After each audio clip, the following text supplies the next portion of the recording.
You step outside and squint at a cloud that looks almost like fresh paint. Bright, soft, harmless. A few hours later, that same sky can turn heavy and the clouds look like wet charcoal. How can something made of water swing between glowing white and nearly black? The surprise is that the cloud didn't have to change color at all for your eyes to read it differently. Imagine holding a clear glass of water up to a window. The water is transparent and the light still gets through. Now look at a frosted shower door. It's also made of clear material, yet it looks white. The difference isn't the material so much as how the light gets redirected on its way through. A cloud is not a smooth sheet of water. It's a vast crowd of tiny droplets and ice bits suspended in air, each one acting like a little steering wheel for light. When light hits them, it gets sent off in many directions. This is called scattering, meaning light is redirected rather than simply passing straight through. With enough droplets, the light doesn't travel cleanly. It gets shuffled around. Here's the key everyday idea. White is what you see when many colors of daylight arrive together, mixed. In clouds, the droplets are usually big enough that they scatter the visible colors fairly evenly, so no single color dominates. The cloud ends up sending a blended, balanced light toward your eyes. That's why a cloud can look white even though it's made of mostly clear water. Now, think about thickness. In a thin cloud, sunlight can still push through after only a few direction changes, so both the top and bottom can stay fairly bright. In a thicker cloud, light gets bounced around more times, like taking a long, confusing route through a crowded room. The longer that route, the more chances the light has to be redirected away from where you're standing. Stand under a thick cloud and look up at its base.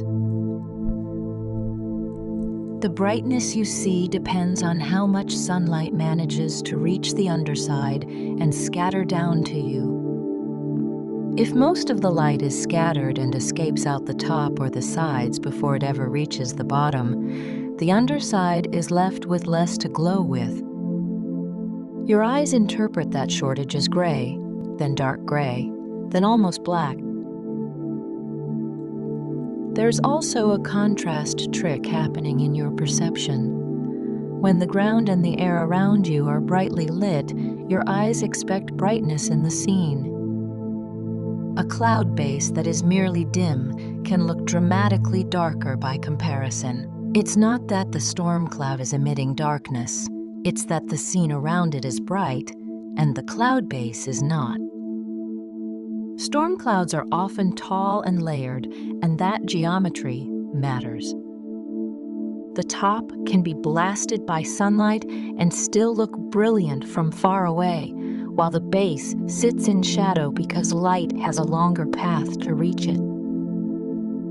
In many storms, the cloud also contains regions of rain and mixed ice that make the interior even more effective at scattering light around. The cloud becomes a maze where light is more likely to exit upward or sideways than downward. What about absorption? Does the cloud actually eat the light? Water does absorb a little light, but in the visible range, it's usually not the main actor for cloud darkness. The bigger effect is the light being redirected over and over until it escapes somewhere you're not looking. Still, in very thick clouds with long paths inside, those small losses can add up. Now add the sun's angle. When the sun is low, sunlight slants through more atmosphere before it reaches the cloud, and the light itself can be less intense and slightly warmer in tone. That can make the underside feel moodier, even without a dramatic change in the cloud's makeup. Late-day storms often look darker, partly because the lighting budget is smaller to begin with. Rain shafts make the picture even more complex. Curtains of rain can scatter and absorb light differently than the surrounding cloud, sometimes looking like gray veils hanging from a darker ceiling. From one angle, a rain shaft can glow. From another, it can look like a shadow. The storm isn't choosing a single color. Your viewpoint decides which exits of the light maze you can see.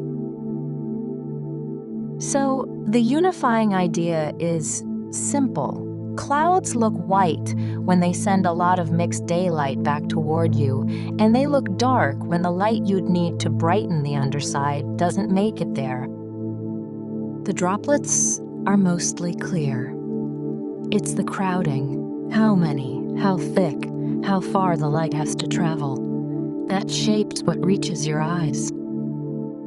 A storm cloud can be dazzling on top and gloomy underneath at the same time, because different parts of the same cloud offer different escape routes for light.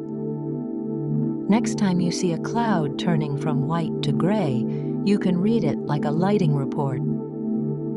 You're watching the balance shift between light arriving, light being scattered, and light escaping away from your line of sight. The drama in the sky is often a drama of pathways, not pigments. And in a way, the cloud is doing something very ordinary, taking sunlight and scrambling it sometimes back to you, sometimes not.